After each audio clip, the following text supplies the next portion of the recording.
Hey there, AMC Turn fans! Welcome to another episode of the AMC Turn After Show here on AFTERBUZZ TV. Tonight we are talking about Season 4, Episode 10, Washington Spies, aka the series finale. And it's time to fill the parting glass, guys, but it's not the end just yet, and we have a very special guest to celebrate with us tonight. Stay tuned.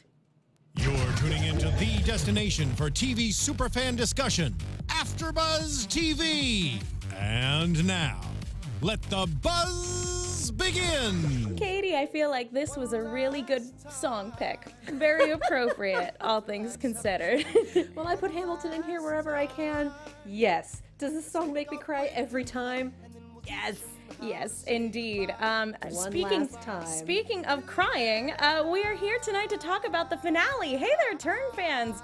I hope you guys all have a box of tissues ready because I think we all certainly needed it after the episode on Saturday. Let's not waste any time. I'm your host, Megan Salinas. You guys can tweet at me at the Menguin. That's TheMenguin. And to my left, there's the lovely Katie Cullen. Hi, all my buddies. You can follow me all over social media at Kiaxet. That is Kiaxet.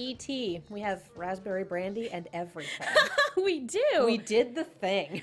Indeed. We felt that was appropriate to pour one out for the show. And joining us on the line is our special guest, Ian Kahn, a.k.a. George Washington. How are you tonight?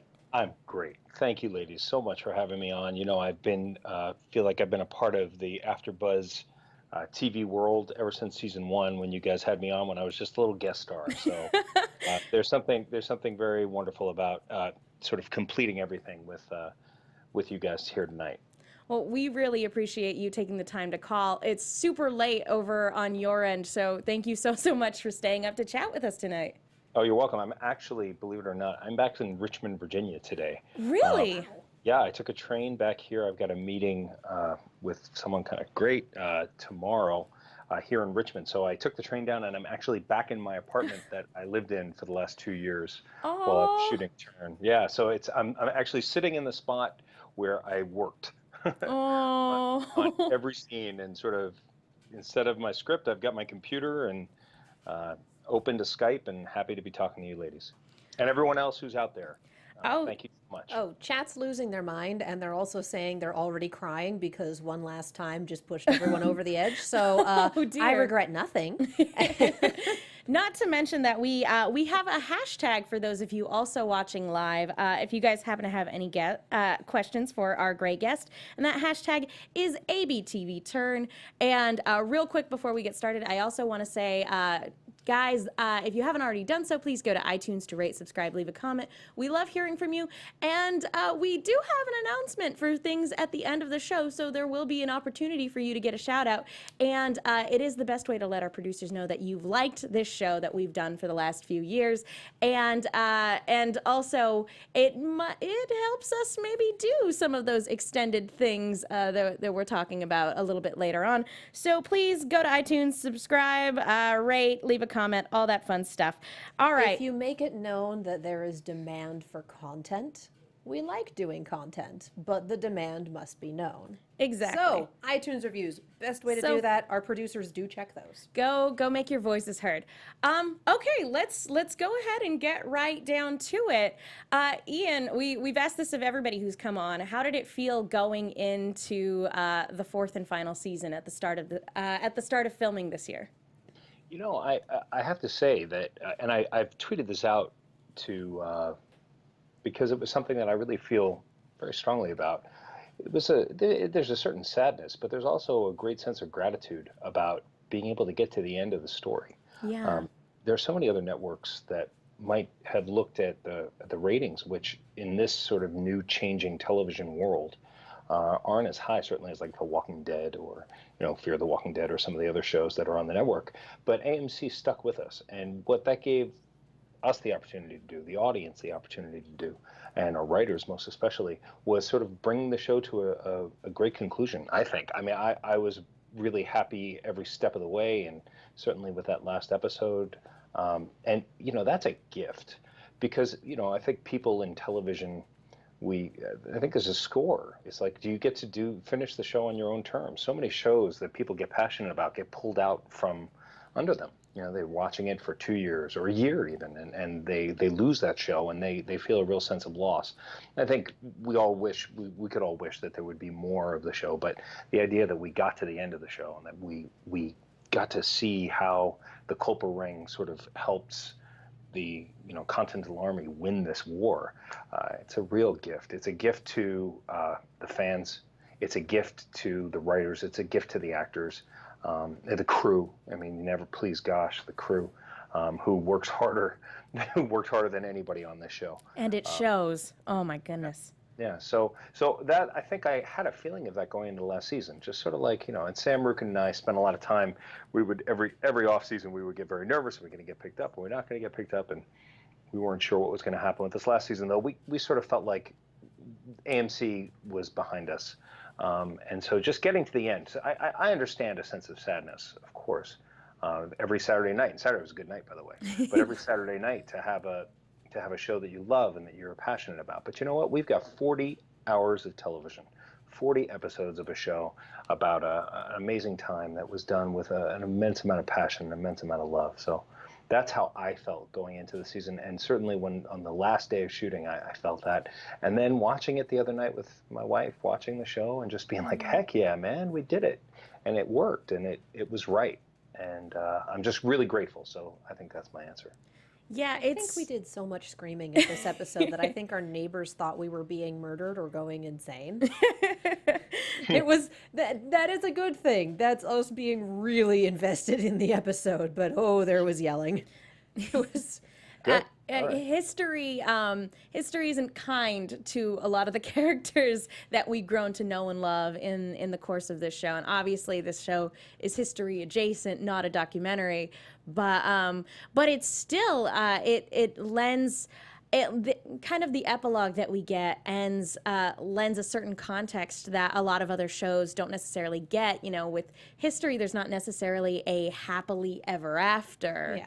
That and the epilogue, I feel like, really hammered that in. Now, playing a historical figure, one of our country's most renowned historical figures at that, how does it feel kind of getting to see a character arc for somebody who, at the end of the day, we all know how his story ends? Well, it didn't really end. I mean, we got to the end of this part of his story, and it's part of the story that I get to play. I'll always be the guy who played him during the Revolution, not necessarily his whole story, because there's so much more of a General Washington story, President Washington story. But to finish this, you use One Last Time. I'm a really big fan of Hamilton. I think everyone should listen to it. I think everyone should. It's impossible to get tickets, but everyone should go see it. But should listen to it because the story's right there in the music. But there's a moment in Hamilton where it says, "I see George Washington smile," and I had that in the back of my head in Yorktown, in episode 9, when the British waves the white flag, and I was so looking forward to that moment and hoping that we would do it, and we did, and that was one of my favorite that was one of my favorite moments of the whole series. Until episode 10, which I think then took over a lot of other favorite moments of the series for me personally. But I argue with your idea that he's one of the most famous historical figures. I think he's probably, except for maybe Martin Luther King or Abraham Lincoln, he might be the guy. But other than that, it's awesome. I mean, just awesome. How the hell did this happen? You met me 4 years ago. I was like, hey, I don't know. I'm George Washington. I don't know how that happened. And my life is certainly different now, and I've learned a lot. And I'm more. I keep saying this; it's sort of silly, but I couldn't be more grateful at all. Just couldn't. It was the best. I don't think I'll ever play a part quite like this. I will never play a part quite like this again. Listen, you can mute me at some point if I just keep talking about how grateful I am, because that's kind of, who needs that? But you're just sitting here sipping brandy and listening. No, it's fascinating. Okay, well, yeah, you can ask questions. I'm here for the hour. Well, Chat wants a spin-off. Washington, the presidential years. Well, sure, but between the Revolutionary War and the time that George Washington went back to serve as the president of the United States. I think he had about 4 years before he was called back into service. I'm more than willing to wait as much time as necessary. If the call for that happens 4 years from now or 5 years from now, and everyone's like, we got to talk about Washington again, sure. But I'm very satisfied with the meal that I just had. It was about as good as it could get. Well, that would be But life. you're willing to wait for it? That would be life imitating art, because Washington went back and everybody was like, "You got to come back, George." Yeah, they didn't call him George, but yeah. No. We have, speaking about favorite moments from the finale, what was your favorite moment? Because there, again, not a whole lot of shows in the grand scheme of things really get their proper send-off, and there were a ton of standout moments in this finale. So you had Daniel Henschel on the show, who's just the most charming little man, not little, but charming man. I mean, he's just He's amazing. a delight. He's just a delight, and he's just like, hello, and he's just great. And I caught him. I watched a bit of it, and I saw you say to him something that I think I said to you in season 2. That you asked me, well, how will the show end? And I said, well, I think Washington should meet Woodhull, don't you? And so when you brought it up to Dan, you could just see him. He was just like, oh, I don't know. Was it a deer in the headlights moment? It had a little bit of a deer, and I felt badly. And I could tell. I mean, I was surprised he didn't just like give me a call like, schmuck, you're not supposed to tell people that. I was like, I didn't. That was from 2 years ago. It's not a spoiler if no one knows if that's what's going to happen. Well, that's that something look we've in wanted his for eye, seasons. He just looked like, he was like, oh, damn.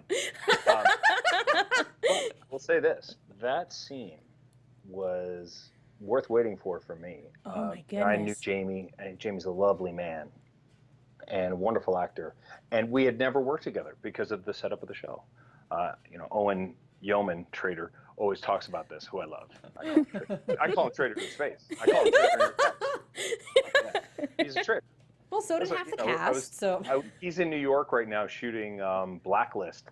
And I was supposed to, if I didn't come down to Virginia, we were going to have dinner tonight.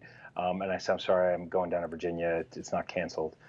Traitor. So, I just put that at the end of every text message, traitor. Does your autocorrect know it Around now? in his red coat. You see him walking around set in his red coat. I was just like, you're a dick. So, the last scene, so I never got to work with Jamie was the point. And, here I am sitting around the table with, Seth and Dan and Heather and Mary, who I finally got to work with, and Jamie and Selah. And I'm like, all right, look at me. I'm at the cool kids table. I'm the old man on the show. And it was great. It was a great day of shooting. And then we shot the last part at the end. So we shot all the stuff between the Culper Ring and everything else. And then Jamie and I kind of did that last scene together. And it was wonderful. It was, I think you can see it in the scene. For me, at least, it was a wonderful scene, and he's a generous actor, and it was such love. And there's some, the director Jeremy Webb, who's brilliant and so good, as are so many of the directors on the show. We did a number of takes where we were just smiling at each other and saying thank you.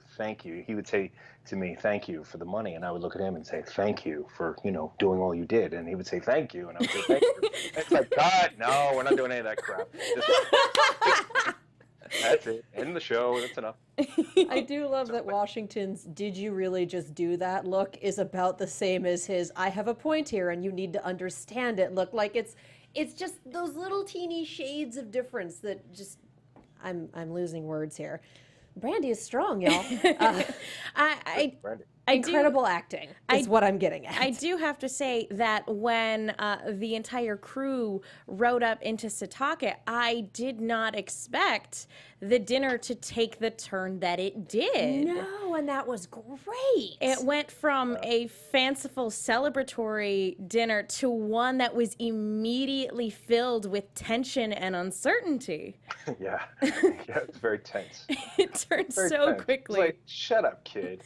That's it. I think that was my thought behind the other side of the table. And then you sort of saw the, Washington. It was a nice little moment. There's a transition there where he has everyone leave, and then he starts talking to him about being a farmer, and he said, what's your crop?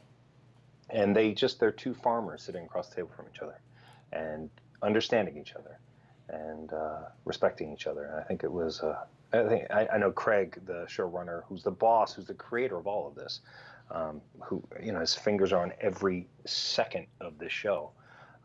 I know it was something that he was gearing towards for a long time. And I was really happy we got to do that spot, It was well worth the 4-season wait. Absolutely. Oh, yeah. Cool. I do want to say, oh, go ahead. I think that was a bit of a revelation for Abe, just coming home and being like, oh, wait, I don't have my father's estate. My farm is in a shambles. I have no money. Like, he came off of doing this great, wonderful thing and then comes back home to, oh, yeah, real life, and I can't talk about anything I did, and I'm not eligible for veterans pay. Like, multiple different people going, yeah, you sacrificed a lot. Good luck with that. Doesn't it? that scene with Townsend. Yeah, look at Robert Townsend. Look at that Nick Weststraight looking so damn handsome. It was like, come on, man. Look at you out of your little Quaker outfit. You're just a big, handsome man. Oh, yeah. God, I was like, damn, look at that boy. Look at him. And such a good actor. I mean, that's the thing about the show is that everywhere you turn on the show is just great actors. Great actors. Everyone. Just genius. And we all got far enough along in the show that we almost became on that screen. It's like, that's him. That's just him. That's Mary Woodhull. I mean, Megan was fantastic. Mary's the best spy that Washington's got. Oh, we've said she has been the best spy in the ring, full stop. More than one occasion, she's the MVP of this group for sure. She is where the Ranger Danger hashtag came from. Nice, but I got to give Ben Talmadge the MVP of that group. He put up with so much throughout this entire series. I feel like if Mary had been a spy from the beginning, she would have blown them all away. But that's why we had to bring her in halfway through. So it's not just like, we have Mary, why do we need everyone else? I will say, though, talking about Townsend, is we get we get closure with them in that wonderful game of checkers, and it's just beautifully shot. Yeah. And there have been a lot of parallels this season in terms of things that happened in season 1. What would you say has been your favorite story parallel so far this season? I say so far, in this season. Well, we didn't get to keep Gentry white. Billy Lee, right? Yeah. Oh no, he was phenomenal. That was one of the most moving episodes ever. That's a shame. That was a challenging episode. Yeah. That was challenging, I think, for the audience. I think some people loved it. I remember talking to you after that night. It was incredible, but it was extremely hard to watch. Yes, it was. It was hard to do. But losing Billy Lee, losing the actor, because he was just doing another TV series in New Zealand, so we couldn't fly him in. And it was a loss for us because Gentry isn't just a wonderful actor; he's a wonderful man. But one of the great things about that relationship was you actually got to see inside the tent of George Washington and inside of his actual personal life, inside of his, what's going on inside of his heart. And for me, Lily Birdsell coming back. Yes. And Martha Washington is a parallel to that for me. But there's so many. I mean, there's just so many. This is one. I mean, there's just so many. Eagle Eagleson, who directed episode 9 of this season, did a parallel. He also directed the Culpeper episode in season 1, there was the introduction of General Washington, but then the next episode was sort of a sizable George Washington episode, and Eagle was the director for that. And I noticed that when I saw episode 9, that he did a similar finish on both of those episodes. But that's very subtle, and you have to have seen it 16 times. Well, it sounds like a good excuse to go back and watch. Well, if you go back and watch the last moment of 6 and the last moment of 409, 106 and 409, they're very, very, very similar, with the guns going down, and then with Stephen Root. God, forget Stephen Root. We had Stephen Root on our show. Boy, we should have just kept him. But nah, they had to kill him. Yeah. That's like, what are you doing, man? I remember reading that script, why? Why would you do that? Why would you do that? It's like, why? No, don't do that. He's very good. He's so good. That was another shocking bit for sure. Yeah, we're just stream of consciousness here at 11:30. That's kind of what an after show is. Yeah, that's basically what we do. That is how we do. We do have a lot of questions in the hashtag. And I believe it's Kate Campbell wanted to know a little bit about your research process, which we've talked to you about in the past, but she wondered specifically if you have any books to recommend for anybody who's interested in Washington's life, apart from Washington's Spies, of course. Well, yes, absolutely. Alexander Rose, without Alexander Rose, there is no turn Washington Spies. Without this man deciding to write this book, God bless him. He's a fun man and a good writer. He's a historian, and he's sitting here writing great scripts. Good for him, and he's a friend. So I'm happy for him for all of his success. I have to say this. So one of the cool things that happened was, and I did say this a number of times, but Daniel Shippey, who is the head of the Breeds Hill Institute, is a George Washington interpreter, and he plays General Washington all up and down the West Coast. When I got the job, I had a friend who went to high school with him. So I got this job. I told her I got the job. She said, "You got to meet my friend. You got to talk to my friend." So I call him up and I say, "Hey, I'm doing this." And he goes, "Oh, wow, that's quite amazing." And so we ended up talking on the phone for about 3 hours that day. And I said, "Would you like to do this with me?" And he said, "I would." And so from day one, I had in my back pocket this amazing historian who has dedicated his life to George Washington. So every script, I go with him down every step of it. So often when people say, that's kind of how I always imagined George Washington, I had somebody with me who had dedicated his life to it. It made things a lot simpler and more fun and more challenging. And it was just great. And what I'm so grateful to is Craig, our showrunner. I asked him if he would put into the credits something, and he did. He put in historical advisor to Ian Kahn in the last episode, Daniel Shippey. Nice. Yeah, and so he got a credit for it, which he, at least for me, he so fully deserved. So that was that. Also, there's a wonderful book by Joseph Ellis called His Excellency, which was really the first one I read and the one that stuck with me the most. It gave me sort of the heartbeat of the man and I hope the heartbeat of the man, and an understanding of what his childhood was like, and his early years were like, and his time in the French and Indian War. All of these things to me were things that led up to who he was. It was one of the great gifts of playing a real historical character, because they're actually answers to some of these questions. So often when you're creating a character out of thin air, you're guessing, oh, this might work, and how does this play with this? But with Washington, there was always something of an answer there. Certainly there are questions, which way to go here, which way to go there, but at least there was a map, and I found that very helpful. Feeding into that a little bit, Amanda Hunt on Twitter asks, how did you decide on Washington's voice?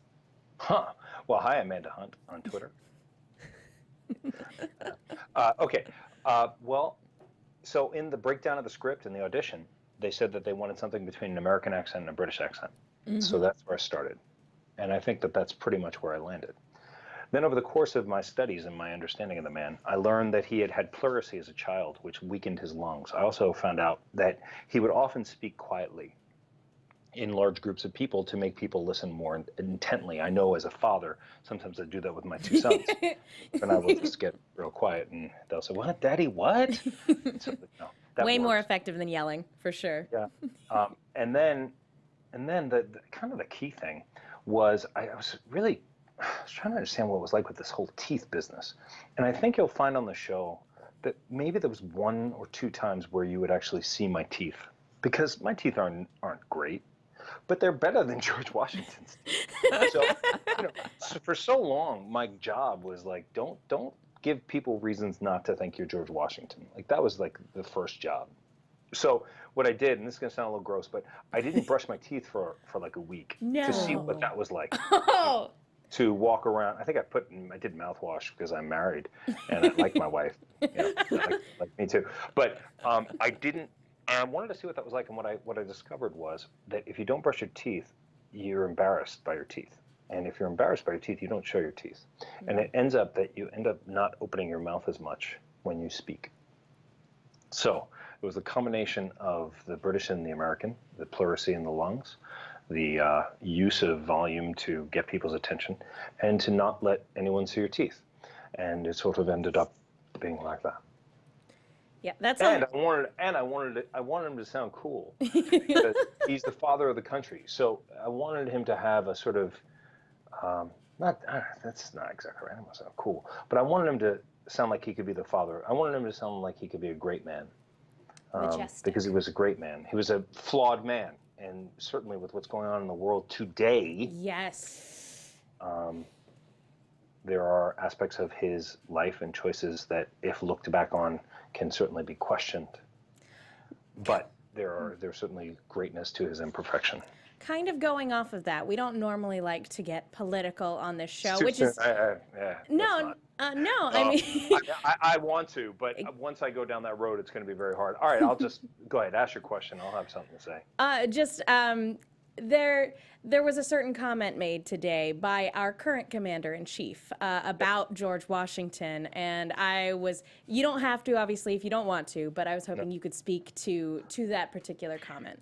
You know, I've written this tweet so many times and deleted it so many times. Part of what I felt my responsibility was in playing George Washington. You know, all of us have a good amount of Twitter followers, people who love the show and who follow the show. And one thing I did not want to do while the show was going on was give people a reason not to see George Washington when they were looking at the screen. Yeah.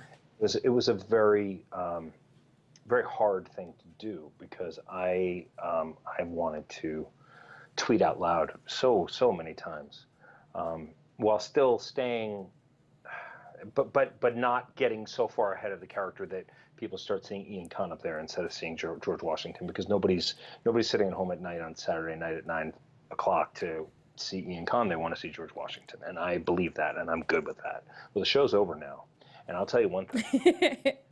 When President Trump recently said that he is the most presidential president of anyone other than maybe Abraham Lincoln, I take umbrage with that. I take strong umbrage with that. I think I can probably name about 44 other people, but I know for sure that the father of the country, who also held that office, should be held in higher regard than that. And that the humility and service of General Washington is not to be taken lightly. And I feel very strongly that we as Americans have to take a step back and understand what it was that gave us this country, to have an appreciation for it. Because what's going on right now is a world inflamed. Yes, I concur with that assessment 100%. And something that General Washington always had was this sense of humility, and I feel like certain people could take a lesson from the. Well, that's not President Trump's game. He's No, not about it's humility. not. President Trump is about himself. He's about taking stage. I He's don't- about, and I'm not even Never making a full being value wrong. judgment, an obvious value judgment. But I will say this, that when Nazis are climbing through the streets, waving flags and screaming names, there is no moral equivalency between between the Nazis who are screaming and the people who are protesting against that hate. That is not in any way equivalent, in any way. And a war was fought in Europe between 1941 and 1945 to win that war, and that is not the American way. We absolutely have every right to take umbrage. I'm going to use that word again because that's how I feel, lots of umbrage. We have the right to take umbrage with certain parts of our history, but this is not appropriate for the 20th century. No. And we're in the 21st. I'd just like to throw down two more things here. Hate speech is not protected under the First Amendment, and freedom of speech does not mean freedom from consequences. Both Just of gonna those. throw that out there into the ether. Both of those things as we scream into the void. And Chad is alternately cheering and crying, so I think we may need to make a hard left turn back into the episode. And we will, but it's thank you. It's important. Something this show has always done is make us examine what it means to be American. And in a time, as you said, when Nazis are proudly chanting in the streets and hurting people, it's important to remember what makes us American, and that is the most un-American thing you can possibly do. So thank you, anyway, for speaking to that. To get back to this show, and again, what's so wonderful about it. You mentioned the episode back in season 2 that focused on Washington and how difficult that was. We had a question in the chat wondering what was the most difficult thing to film throughout the series. Was it that one, or was it something in this season? No, it was that one. That was the hardest one. For sure. This season, I mean, the Valley Forge episode was that was full on. Yeah. Yeah. That was tough. Yeah, that was, and we worked our butts off. I mean, we really did. We gave it everything that we had. Gentry and I mean, it was a bottle episode. So a good amount of that episode was between Washington and Billy Lee. General Washington, I really should say. General Washington and Billy Lee. That was the hardest. This season, though, I think one of the hardest ones was the scene in 408 with Seth where where Talmadge really gives it to Washington. Yep. And I tell you, I remember that day and looking at Seth, I'm like, yeah, you just killed it, man. That's what I said to him at the end. I was like, you're going to be really happy with that. You just knocked it out of the park. And he deserved that. He deserved to have, Talmadge deserved to have that moment with Washington. I mean, when people start going back and they watch the whole series together, Talmadge, what an honorable man. And what a wonderful man in Seth Numerick to play that part. Because, he's very social media shy. He's not out there in that way, but he's a true gentleman. I mean, he's just a kind, honorable man who puts his money where his mouth is in life, and I respect him very, very much. Not just as an actor, but as a man. Yeah. So I'd say that was a challenging scene for sure. That was we've seen their relationship have a lot of ups and downs. How do you feel about the nature of the way their relationship progressed over the course of the series? I always said, and Sean Haggerty came in and did a fantastic job playing Hamilton. I especially loved what he was doing in episode 9 in Yorktown, where he comes through the wall and I'm like, go get him, Sean, go get him, Hamilton. He's like, I'm gonna kick some British butt, and I was very proud of him with that. I thought he just knocked it out of the park. But the Hamilton character and the Talmadge character are almost like one. Because in the show, Talmadge is Washington's right-hand man. Mm-hmm. And so we get a lot of that. We even have those moments where some of my favorite scenes, I mean, stuff with Seth. Seth's my partner on the show. Working with anybody else is great, but I'm always going to come back to Seth. And sometimes with Talmadge, and sometimes I'm going to have scenes, and I'm like, oh, I don't know how that went. I'm like, all right, I got a scene with Seth. Good. All right, I know just where this is going to go. And it was a great relationship, and I think well earned. I wish there was a moment where he just looks at him and goes, you're so right. I've been so wrong. You're so smart. It's like a moment I have with my wife where I look at her and go, God, you're so smart. I'm so dumb. I'm not dumb. Like, yeah, you're right. I would have liked to have had the husband-wife conversation with Talmadge. Well, it's hard to give a harsh reality check to someone that not only outranks you, but is the head of all of the armies. Like, yeah, no, I grew up in a military family, and that is just not a thing you do. No, it's not a thing you do. But I think it was well-deserved to have him. One of the things I was pleased about, though, in that last scene with Seth, the big breakout scene, was, we both played the characters. So we had this, big moment with each other. And then when we left each other, if you go back and watch it, there's this kind of quiet moment between them right afterwards, where it's like, blow up, and then I sort of and I sort of say, please give the stuff to Colonel Hamilton, and he says it's already done. And it does, and it's sort of like, it ends almost respectfully after this big fight, which gives us room to come back to each other in episode 9, where Washington's like, yeah, you're right, I'm wrong. So it was kind of there. I just wish it was I would have enjoyed a bit more of an explicit thing there. We talked to LaToya last week, and she mentioned that there was a scene cut for time between Mr. and Mrs. Washington, where he kind of sort of sees the error of his ways. Martha, though, she is what was missing from this finale. Well, Yeah. It's Yeah. tough when again things are but cut for time. I mean, there's a lot of other storylines, and yeah, I was sorry that scene was cut. I love doing that scene, and I missed it. And Latoya is an absolute freaking star, just as a writer and as a human being. Oh, she's amazing. She is a good She people. really is. She is. She's going to be. She already is. She's really amazing. She's an amazing writer. She writes dialogue. She writes story in a amazing. In fact, if I have to go back in other seasons, one of my favorite scenes until this last season, my favorite scene that I did was an episode that Latoya wrote in season 2 called "False Flag," where Washington and Talmadge have a similar breakout fight with each other about General Lee and a letter written, but it's the other way, and Washington's beating the crap out of Talmadge, which was always my favorite scene. So I always tip my hat to Latoya, and she's just a wise woman as well. I just want to say that. So I said it. Talking about storylines, that I was really surprised at something that was addressed in this episode, very much relating to Washington's relationship with his wife and everything like that. Was we get a scene between Washington and Rivington of all people, and to contrast that with the scene we get with Abe a few scenes later, Washington was exceedingly more merciful at the beginning of the scene with Rivington when he owns up to and takes responsibility for his transgressions, so to speak. Especially the piece about Martha. Yes. So kind of talking about getting a chance to work with actors you haven't gotten a chance to work with before, how did it feel going into that scene?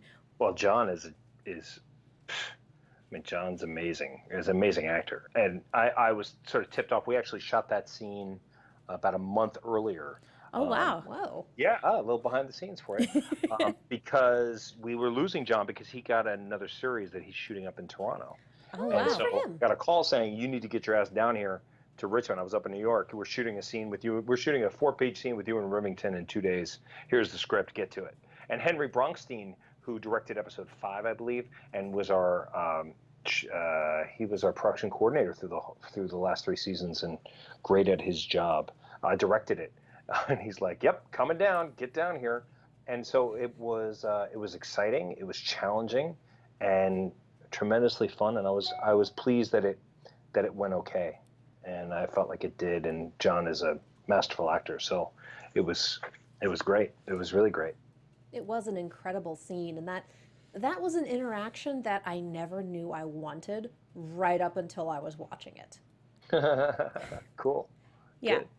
Those were 2 characters I never thought we would see side by side, and it ended up being kind of wonderful. And it was this wonderful, just little exchange about the nature of mercy and getting a second chance. And we get that reiterated when Washington has this meeting with Abe later, and he's like, if you don't settle your debts, a friend can become an enemy.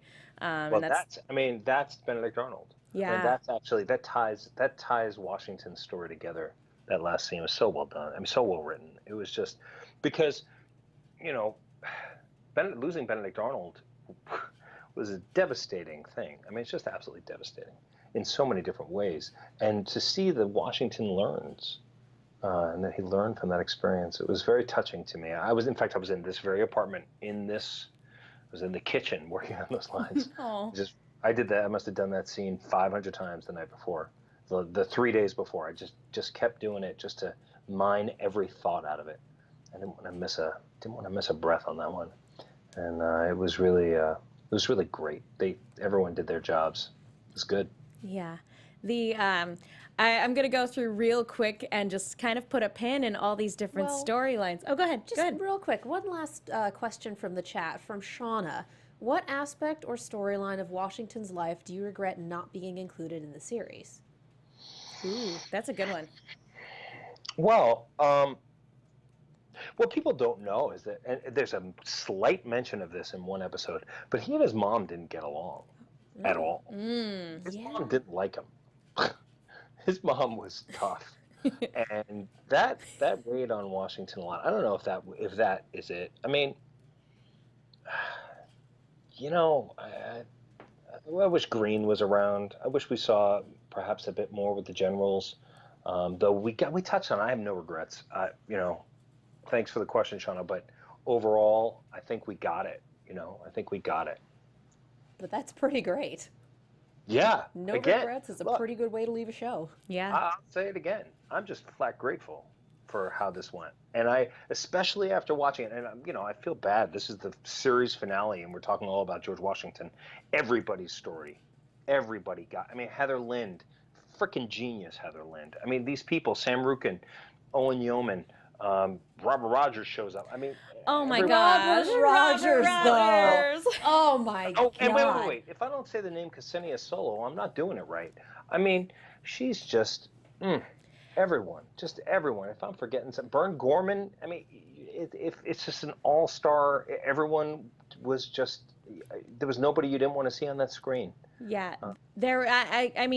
Anna and Sela reconciling and Yes, being and working on things together. And just being like, being yay. partners, and not to mention Hewlett, finally having another moment with Abigail after several seasons, and Abigail, Adara.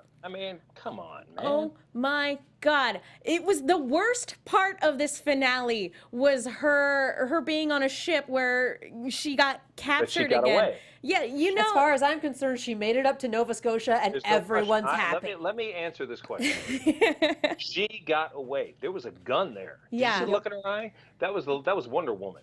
Wonder Woman had a gun, and Wonder Woman was getting all those people up to Nova Scotia. Believe me, I know that for a fact. No, and the letter was sent take in it. code from Nova Scotia. There's no question. I'm telling you, she just went on Abigail an made epic. it to Nova Scotia. That was disgust. That She- was Yeah, painfully disgusting. She- necessary. she went on an epic, fantastical adventure and freed everyone on that ship and made it to Nova Scotia. That's what happened. I'm telling you, as much as George Washington shaking Abraham Woodhull's hand at the end of the show, that happened.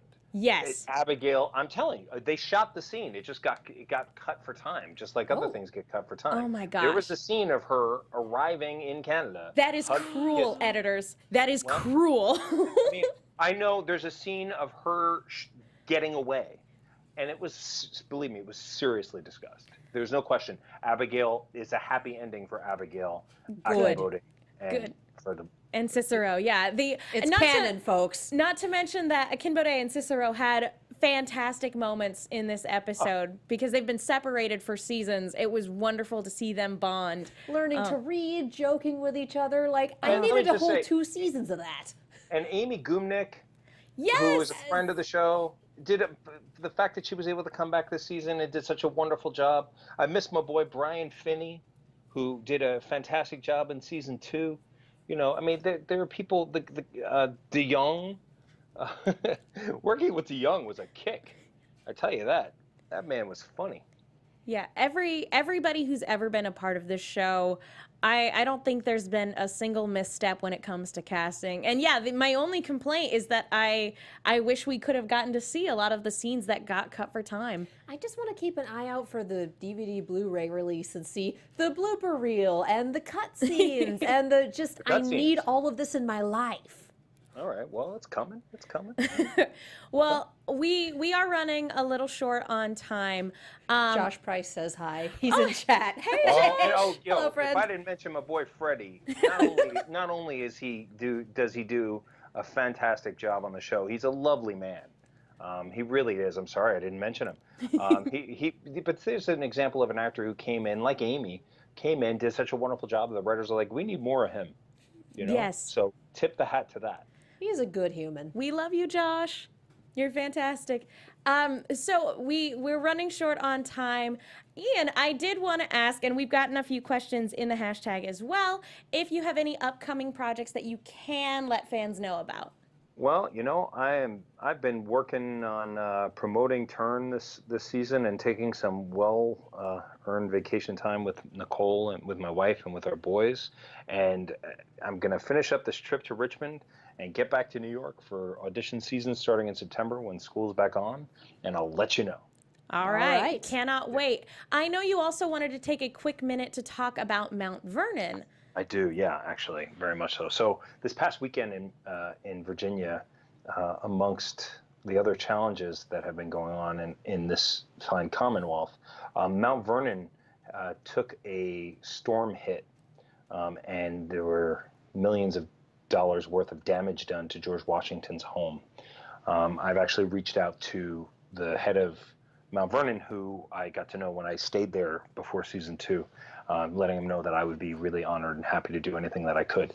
But I believe that the Mengwin is putting up a link to show where people can donate money to Mount Vernon. And I think it would be wonderful if you would put some money back into General Washington's home. Yes, so we actually have the URL in the description of the video once this video goes up. So Awesome. you should be able to click that below. If you have any trouble finding it, I will be tweeting it out after the show as well.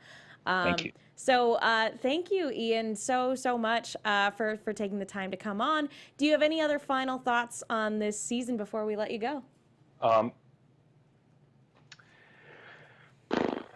Yeah. Well, here I am in my old apartment in Richmond, Virginia, and I want to say thank you to everybody, all the fans out there who didn't just watch our show but loved it. That mattered a lot to us being able to make it to the end of the show. Because if audiences were sort of like, yeah, it's okay, I kind of like it, okay, it's fine, I'll catch it when I catch it, we wouldn't have made it to the end. But it was the passionate fans of the show, the people who are hashtagging and who are trending us and who are tweeting at us and tweeting with us watching the shows, that made a huge difference. So to the fans of Turn Washington Spies, I say thank you, thank you, thank you. Well, again, thank you so much for being supportive of this show. We raise a glass to you, sir. I raise a glass to you. Thank you so much. Where can people go if they want to find you and keep up with all of those upcoming projects, hopefully coming from audition season? Yeah, well, yeah, you can follow me on Twitter at Ian Kahn, IANKAHN. And I will be tweeting a bit more politically than I have in the past, and fantasy baseball, because that's part of my game. So when you see something where it's like, why is he talking about the Yankees versus the Red Sox? That's why. It's almost like you have interests. Yes, that is beyond politics, which is my primary interest. My next interest is fantasy baseball. Well, my first interest is family, then politics, then family, then fantasy baseball. In that order. That's correct. Again, thank you so much, Ian. I hope we get to talk to you again soon. Thank you again for just everything. Yeah, it's been thank you great. for joining us. Thank you for being the definitive depiction of Washington in media. Just thank you. Oh, it's my pleasure, and I got to give one last shout out because I didn't mention him. My boy Brian Wiles is Lafayette. Lafayette! Bye, y'all. Thank you for having me on. Of course. Thank you so much. Have a wonderful night. You too. Bye. Bye. Bye. Oh, I say this every time. Good human. He's so cool. I'm good so human. glad we get the opportunity to talk to him. Chat was talking about him running for politics. I'm like, I'm in. Yeah, I'm down. I would definitely vote for him. I don't think I'm legally able to vote in whatever state he'd be running in. Well, but sadly, folks, as we mentioned before, are running a little short on time. Obviously, we have a lot of stuff that we still want to talk to you guys about. And guess what? Luckily, we're going to have some time to do that. Tomorrow evening at 7 p.m. Pacific time, we are having a special interview with Sean Haggerty, a.k.a. Alexander Hamilton. It's impossible to say it without it being in a little sing-songy way now. Alexander Hamilton. So if you guys are interested in that, we'll be talking about season 4 as a whole with him. And honestly, yeah, we're not ready to say goodbye just yet. So please come join us for that tomorrow night, 7 p.m. Pacific Standard Time. Again, Come prepared with questions, put them in the hashtag. If you've got anything fun that you would like us to see, the hashtag sticks around, the live chat does not. So if there's anything you want to throw our way, put it in the hashtag. It's ABTV Turn. We do check that even when the show's not on. again, and I want to say thank you to all of you guys who've tuned in every week, who stay up late. I know on the East Coast, you guys, it's super late over there. So I just want to say thank you so much to everybody who's been supportive of this show. And I want to give a special thank you to each and every person who has been a guest on this show, because we have had an enormous amount of them? We've had an enormous amount of support from the cast and crew and the producers. it honestly means the world to us. So thank you guys so, so much. And yeah, we'll have more to say tomorrow. And guys, tomorrow might not be the end either. We're working hard on a couple other things. So hopefully tomorrow's not the end. Absolutely not kidding about iTunes support and showing demand for the content. Like, we have an extra show tomorrow because y'all love it and want to see more, and we love it and want to do more. So the more you show your support, the more the studio is able to see, hey, we really like Turn content, and we can continue to do the thing. So iTunes reviews are a really good way to do that. Please do the thing if you haven't already. All right. Well, we're getting we're getting yelled at by the engineer. So again, thank you guys so much. Katie, where can people go if they want to find you? You can follow me all over the social medias and on YouTube and Twitch at Kiaxet. That is Kiaxet. I'm currently playing Hustle Cat on Twitch, which is my first dating sim ever, so that's an interesting experience. I am also on Gather Your Party on Friday nights on Geek and Sundry. Robots in Disguise is Tuesdays at 7, and Voltron is Mondays at 8, and also Mondays at 9, rather. And we have Camp tomorrow night, right after the special interview. So just stay tuned to the channel. It's going to be great.